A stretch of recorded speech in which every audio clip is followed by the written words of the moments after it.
지금 윤석열 대통령의 퇴진이죠. 탄핵이 됐던 자진 사퇴가 됐던 구속이 된 기정사실화되고 있습니다. 그래서 윤석열 이후에 대해서 고민해야 되는데 특히 노동자나 시민이 광장에서 지금 정치의 주체로 나서고 있습니다. 광장 정치의 과제를 한번 보겠습니다. 지금과 같은 권력 투쟁기죠. 서로 권력의 주도권을 잡기 위해서 서로 싸우고 있습니다. 검찰, 경찰, 군부, 민주당, 국민의힘 전부 다 제각기 노력을 하고 있습니다. 이런 권력 투쟁기에는 노동자는 자신의 고통을 호소하는 거죠. 뭐 자신의 어떤 노동 조건의 개선이라든지 자기 직장의 어려움이라든지 노동자의 기본권을 요구한다든지 이러한 것이 아니라 소극적으로 자신의 고통을 호소하는 것이 아니라 스스로 권력의 주체에 나서는 광장 투쟁을 해야 한다는 겁니다.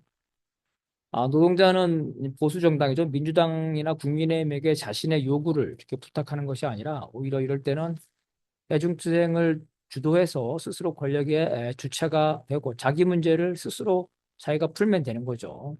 권력을 잡거나 아니면 국회에 진출하면 되는 겁니다.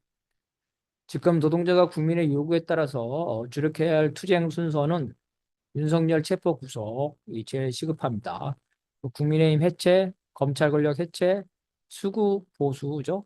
수구 보수와 공존하는 보수 양당제 폐지입니다. 노동자는 먼저 탄핵이 아니라 체포 구속 투쟁을 해야 합니다. 현재 국민들의 최우선 과제는 어떻게든 간에 윤석열을 제거하라는 겁니다. 이제는 방법과 시기만 남은 상태입니다.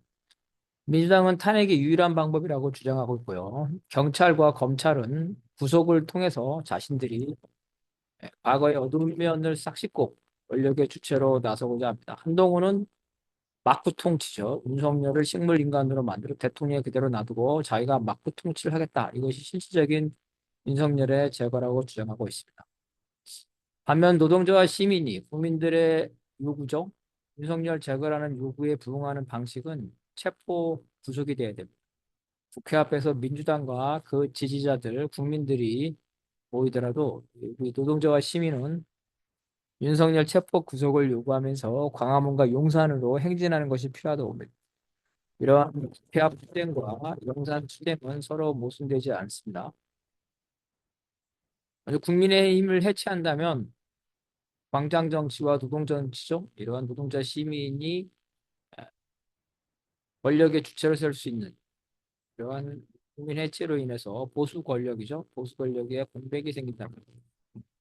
현재 국민의힘 한동훈은 윤석열 일당의 내란을 비하하고 있어 여론의 질타를 받고 있습니다. 국민의힘이 탄핵으로 입장을 바꾼다면 이제 민주당과 국민의힘 혹은 이재명과 한동훈의 합작품이 될 겁니다. 탄핵으로 정치적 자살에 임박한 국민의힘과 한동훈이죠. 지금 여론의 질타를 받고 있는데 다시 전국의 주도권을 잡게 됩니다. 탄핵은 내란 공범 국민의힘에게 면책을 주고 보수 양당제를 연장시킵니다. 탄핵은 민생이나 민주주의, 평화, 인권 이런 것보다는 정당 간의 권력 나눠먹기에 혈안이 된 양당제를 다시 정상화시키는 겁니다. 노동자 시민이 반면에 부속 투쟁에 승리한다면 국민의힘은 정치력을 상실하죠. 이러한 정국에서 어떠한 역할도 못하는 무력한 모습을 보이면서 해체 여론이 높아질 겁니다. 현재 윤석열을 제물로 삼으려 하는 권력기관이죠. 경찰, 검찰, 고위공직자 수사처, 군부의 추악한 경쟁은 검찰 권력을 해체할 수 있는 기회를 주고 있습니다. 윤석열 한동훈 검찰의 그동안의 편파적인 권력 노름 때문에 국민들은 검찰을 혐오해 왔습니다. 그런데 윤석열이 친위 쿠데타로 자멸하자 검찰은 경찰과 함께 대통령 구속 수사를 향해 전력 질주하고 있습니다. 국방부 장관이 구속됐고 대통령 집무실이 압수수색되고 있습니다.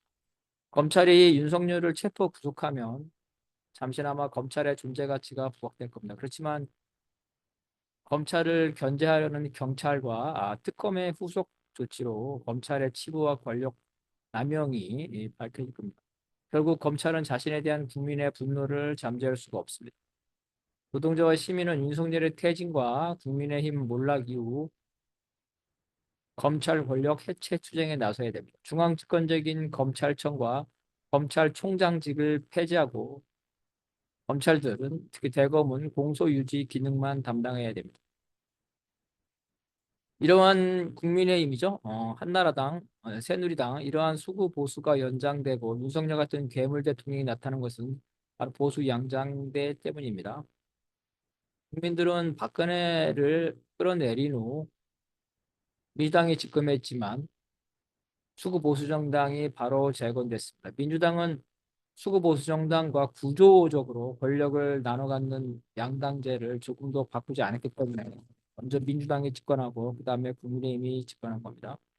국민의힘이 해체되지 않으면 민주당은 윤석열 퇴진 이후 다시 국민의힘과 협력해서 보수 양당제를 정상화시킵니다.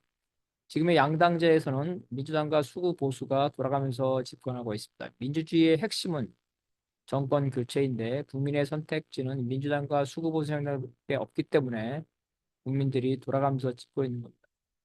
국민들은 민주당의 장기 집권을 원하지 않기 때문에 바로 이러한 사태, 즉 수구 보수가 돌아가면서 이번에 집권 못하면 다음에 또 집권을 하는 거죠. 하지만 노동정치, 진보정치가 제도가 된다면 민주당과 수구 보수의 입장에서 집권의 가능성이 두 개의 정당이니까 50%지만 세 개의 정당이 되면 3분의 1로 감소하기 때문에 민주당이나 국민의힘이나 보수 정당은 자신들의 카르텔 체제, 보수 양당 독점 체제를 협력하고 있습니다. 윤석열 체포 구속, 국민의힘 해체 이후에 노동자와 시민이 권력의 주체로 나서서 민주당이 양당제를 바꾸도록 압박해야 됩니다. 다음 정권에서 득표율과 의석률이 일치되는 공정한 제도를 도입하도록 그러한 요구들을 해야겠습니다.